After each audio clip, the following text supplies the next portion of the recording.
امریکہ کے مشہور باکسر محمد علی سگریٹ تو نہیں پیتے تھے، لیکن ہمیشہ اپنی جیب میں وہ ماچس کی ایک ڈبیا رکھتے تھے۔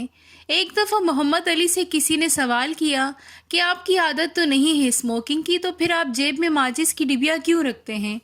تو محمد علی نے مسکرا کر جواب دیا کہ یہی میری کامیابی کا راز ہے۔ تو سوال کرنے والے نے بڑے حیرت سے محمد علی کو دیکھا اور کہا کہ اس میں آپ کی کامیابی کا راز کیسے ہیں؟ ذرا ہمیں بھی تو بتلائیں۔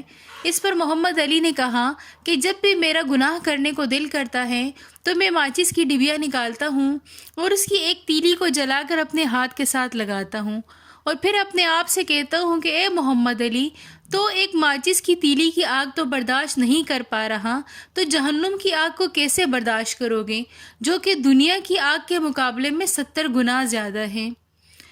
اللہ اکبر۔ اللہ پاک ہمیں بھی گناہوں سے بچنے اور نیک اعمال کرنے کی توفیق عطا فرمائے۔ اگر آپ کو محمد علی کی یہ عادت اچھی لگی تو کمنٹ میں ہمیں ضرور بتائیے گا، اینڈ ویڈیو کو like, comment, share and subscribe ضرور کیجیے گا۔ ملتے ہیں نیکسٹ ویڈیو میں، تب تک کے لیے اللہ حافظ۔